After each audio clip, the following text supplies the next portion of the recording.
Good morning mga kachiki! Good morning sa lahat! Good afternoon, good evening! Over of the world! Over of the world. Nagkayuring na naman si kachiki ninyo. Good morning guys!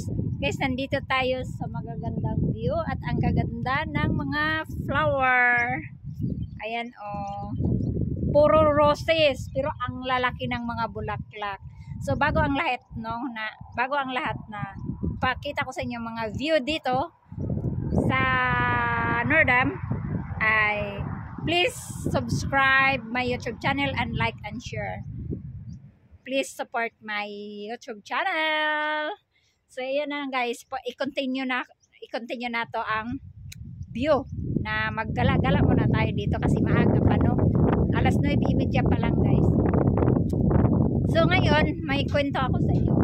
Kaya kami nakarating dito kasi si Andro ay binibili ng sikanhan na yung pamputol lang kahoy na machine, yung ano ba tawag nun, yung pangputol na parang sirotso pero siya, ano ba tawag niya, ano ba tawag nun, yung pangputol sa kahoy ba, kasi mayroon sila dati sa bahay, alam mo, ninanakaw lahat, dalawa yun, ninakaw lahat, kaya bumili siya ng sikanhan kasi may nagbenta. Kaya nakarating kami dito ng lugar na to. Hindi ko akalain na ganito kalaki ang mga bulaklak dito guys. Ang laki ng mga roses, iba-iba ang kulay. Ayan oh guys, ngayon lang ako nakakita na ang roses dito napakalaki. Ayan oh, kita nyo oh. Yellow pink siya, white, ang lalaki. Diyos ko po, tingnan nyo, yellow pink siya oh. Tapos na yung pagka white, diba? Ang ganda. Ang laki talaga guys. Diyos ko, ang laki, ang ganda. Oh, diba? Ang ganda na pagka-roses. Oh, tingnan nyo. Diba? Oh, lahat yan. Ang lalaki ng mga roses. Sa atin, sa Pilipinas, sa Taiwan, ang bulaklak niya ay mga ganito lang kalaki. Kung may medyo malaki-laki man, mga ganito lang. Ganito lang. Ayan, mga ganito lang. Pero dito guys, napakalaki. O, tingnan nyo. Diba? Ako ngayon ang Reyna ng mga roses. Picture tayo dito, be. Teka lang ha. Asan ang picture natin? Picture tayo dito, be. Ako ngayon ang Reyna ng mga roses. 1, 2, 3. Mainit. Oh, dito tayo. Yan. Ay, ano kasi sa init? Yung bantang sa init ba? Saan ba tayo? O yan, gano'n na lang. Yan. Yan, ang ganda ng view natin, no? Picture muna tayo. Ano na lang tayo, half body. Walang nagpicture sa atin. 1, 2, 3. Malinaw ba? Parang madilim eh. Ganyan siguro. Uy, init. Ganyan na lang. 1, 2, 3. Ayun, may picture tayong isa. Picturean ko nga yung yung mga halaman dito. Pang natin, ipang profile. Pang profile natin. 1, 2, 3. Mainit man, uy. 1, 2, 3. Go. Okay. Nag-picture ba yun? Ang ganda talaga guys. So, tingnan nyo. Ang ganda ng mga bulaklak. Iba-iba ang kulay. Napakalaki ng mga bulaklak. O, tingnan nyo. Red, pink, yellow, white. O, tingnan nyo. Ang lalaki. Tapos ito din. Ang ganda. O, ibang klase din siya na roses. Malilit ang bulaklak. Pero pongpong. Pongpong siya. O. O, diba? Ito isa-isa lang pero ang laki.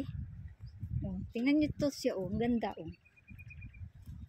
Napakaganda ng bulaklak. Pero yung mga kahoy na yun, mayroon yan sa bahay na gano'n. Bulaklak talaga yan. Ang ganda. Itong lugar daw dito, ano pala to, malaki na taon to daw noon. Tapos noong nadaanan ng earthquake, alam mo, nasira. Ang lalaki ng mga damage, mga bahay daw dito ay nasisira. Tapos yun, ang itong natitira dito, kaunti na lang. Malaking taon daw to dati. nasira na yung mga building. Tapos yung parang sa Cebu din ang nangyari ngayon ba? Sa Cebu. Parang ganun na nagka-crack yung mga malalaking kalsada nila. Tapos ganun nag-crack itong lugar na to, nagka-crack. Tapos ito, ginawa na lang nilang plaza o gawa na sila ng plaza. Ito, nag-type na type itong flower na to. Kita nyo, yan ganda, hindi lang tayo pwede manguha dito at tatanim. Pagalitan tayo guys, bawal dito. Tapos ayun, naglipatan daw yung mga tao. Magkuha nga tayo dito ng ano. Naglipatan daw yung mga tao guys. Picture man ako din. So yun guys, malaking ang damage dito, kaya yung mga tao din na lumilipat na sila ng ibang place, town. Kaya yung iba nandun na sa Nordam. Wala na dito guys. Mayroon dito pa. Kaunti na lang sila nanirahan dito. Ito maingay yung train train. Train, kalsada na. Dito ang train pala. Ito banda, doon pala banda ang train. Kaya maaga na rin dito guys. Medyo maingay kasi may mga din sila sa mga farmer. Pero ang ganda talaga. May mga history pala sila dito. Kaya ayan. Maganda doon. Sana yung napuntahan namin dyan. May mga history sila doon. Mga nag-start ng mga lindol. Sa lindol ba? Na napakaganda. Napakaganda. Nung ng mga lindol. Na napakalakas ng lindol dito pala na nangyayari. So, dito po tayo. Ganda, napakaganda. Ang taba-taba ng mga nila, roses. Mga matatanda na to na roses, pinagputulan lang nila, pinagpulungan. Kaya ang taba nila. Ayan, matanda na, ayan, malaki ng puno niya. Pero ayan, mga sanga-sanga na lang yan. Ito din, mga sanga lang yan. Ganito pala sila pag pinupulungan, no? Ang roses pala, pag malaking kahoy na siya, malaking puno, pwede putulin sila, tapos ganito nagbago ng sibol ba, nangudlot ulit ba, nagsanga na ulit, kaya ganito kalaki ang mga bulaklak. Tingnan nyo, ang laki-laki ng mga bulaklak, diba? Di na ako mag-picture guys kasi yung aking cellphone maghahang na naman. Picture tayo ulit maghahang na naman yung aking cellphone.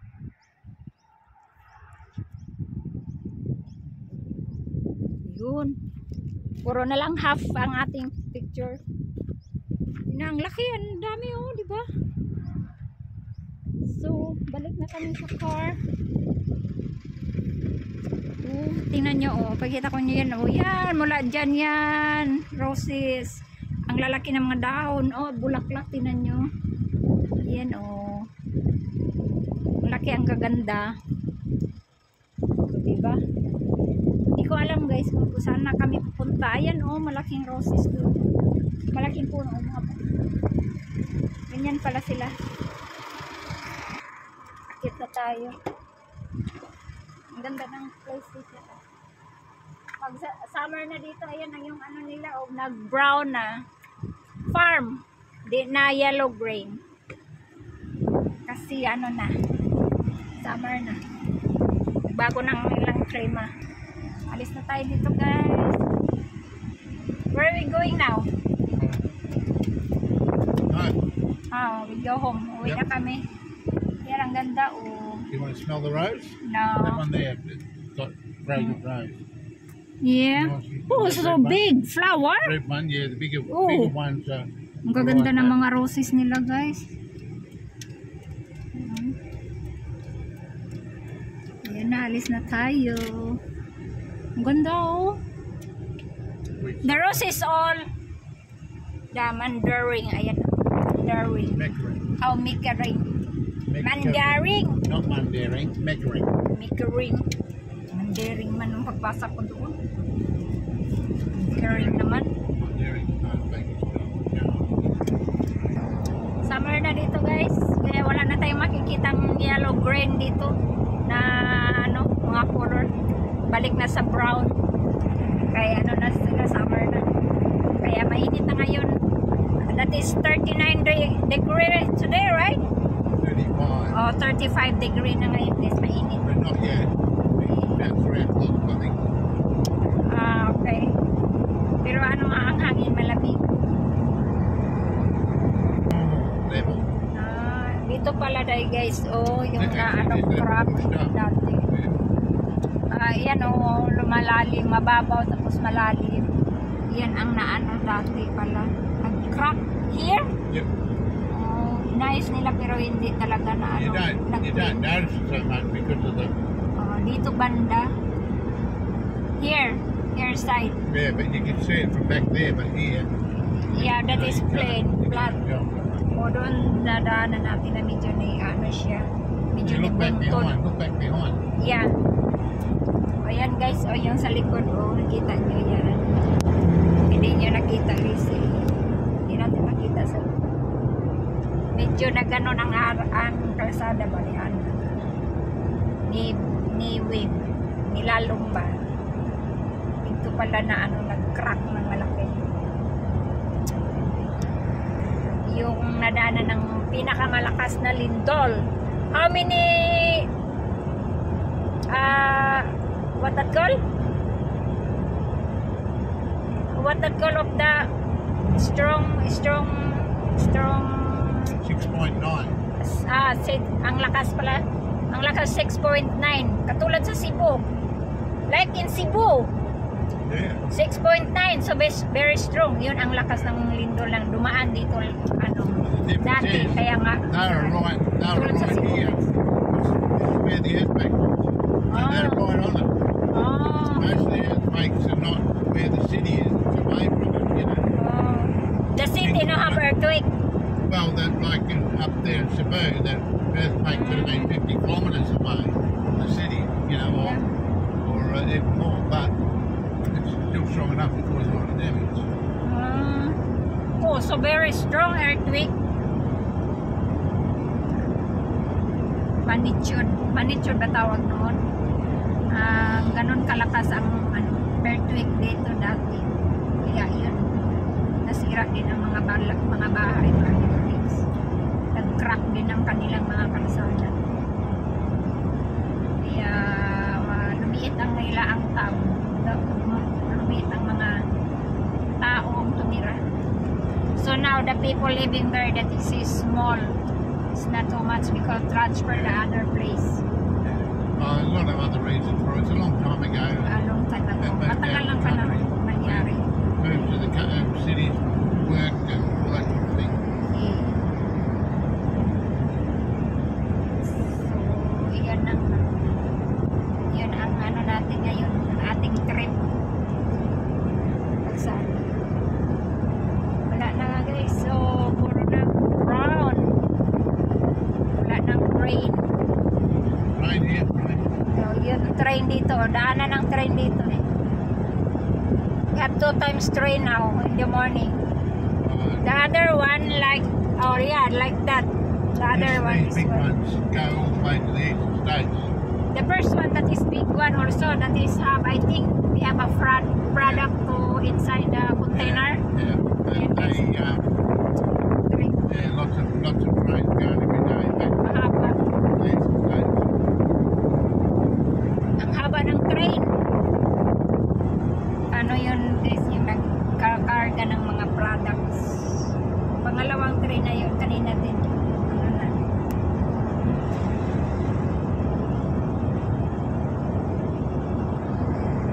So, biyahe tayo pa uwi. I-off ko muna itong ating camera kasi mahaba na naman yung video natin. Hindi na naman ito ma-upload. Kaya mag-hang. Bye muna. Big homes, May big ano like doon, that, guys. expensive. Bahay.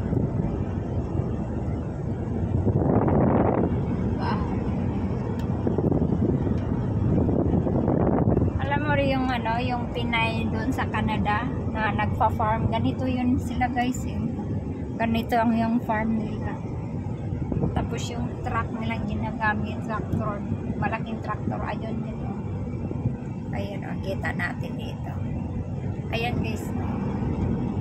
Yung malaking tractor ang ginagamit niya. Ayan yun eh. Ayan siya. Yung Pinay na yun. Na taga Cebu siguro yun siya. Na nag-farmer. Farmer siguro ang kanyang asawa. Kaya yan ang ganitong truck ang ginamit niya. Kalaki yung ayan. Tractor. Ayan pa sa kabila. That is tractor for farming. Yep. Using, yun ang ginagamit niya guys. Operate. Kasi malaki ang farm nila. Ganyan talaga ang ginagamit nila. Malaki. Kaya ang galing niya mag-drive. Ano yun siya tumiras? Malayo sa town. Siya sa farmer na farming. Nag-farming sila kaya malayo yan ang mga bahay nila sa city, town. Ayun na, farmer na sila. Kaya ang bahay nila doon sila sa farm nakatira. Ay, ang galing-galing niyang mag-operate ng tractor kasama yung kanyang anak. So, dito na tayo sa Nordam Bunnings KFC. Dito yung pool.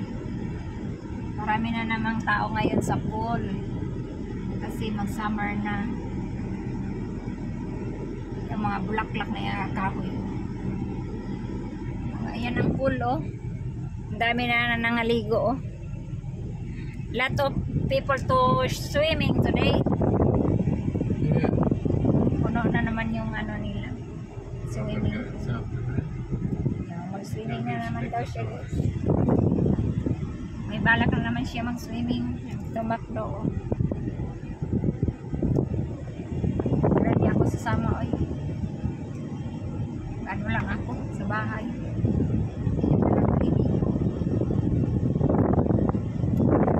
So dito na tayo sa Nordam. Lapit na tayo sa bahay. Daming truck. Sakyanan.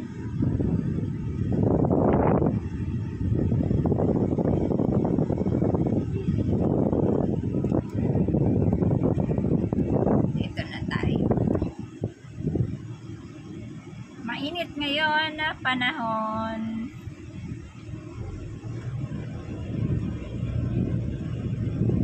Pero malamig sa loob ng bahay. Mamayang gabi, mag-ihaw-ihaw daw kami doon sa bahay ng kaibigan niya na biyuda. May dito. Maliit na river. Tapos may rin sila. Na plaza. Pasyalanan.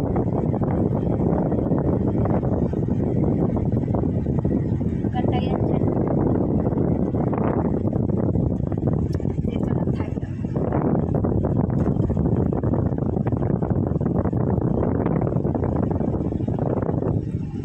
So, hindi na tayo sasama mamaya. Pag maligo siya. Bahay na.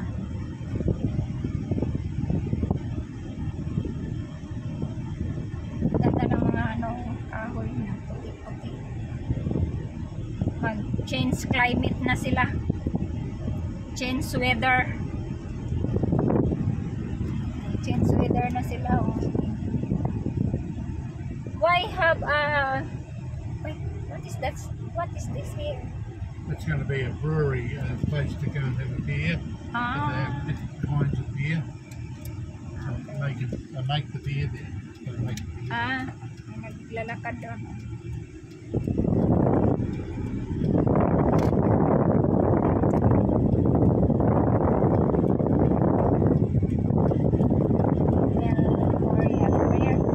Memorial Hall. Ayan guys, may memorial. Ayan, sa harap ko. Sa gabar mo po yun. Ang ating charger. Yan Memorial Hall.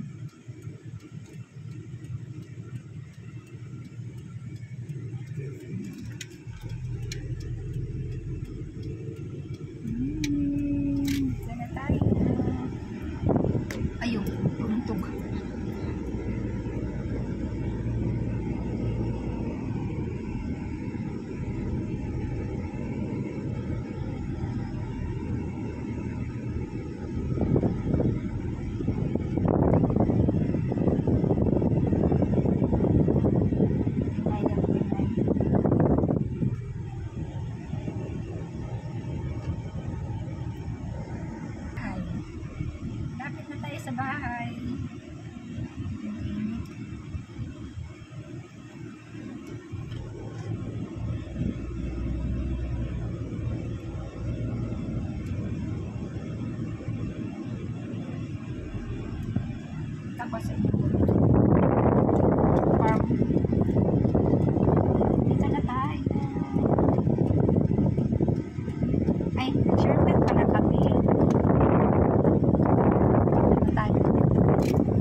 nakatikim na naman sila ng ulan. Ay, init ngayon. Yan na, dito na tayo. Thank you for watching, guys. God bless you. Please subscribe my YouTube channel. Bye! Bye. Dito na tayo. Yan ang binili niya, guys. Oh. What that called that one, honey? What do they call this? Chainsaw. That one? A bit down for me, love. I-ano muna natin sila. Tigas. Sa ko na itawag ano. Uy, nakalimutan na talaga. Nasa dulo ng dila ko yung ano, machine na yan. Ano bang tawag nun? Ay. What the call that one? Chainsaw. Sensor. Sensor dai. A saw run by Yeah, sensor dai, guys. Yun, nawala ang dalawang sensor dito sa bahay ni Nakaw. Kasi pinasok siya ng magnanakaw. Kaya nakabili na naman siya. Bago pa naman yung dalawa na yun. Tapos yan si Kanhan. So, bye. Ready na talaga ako magbabay sa inyo. Bye. Sa iyo next vlog.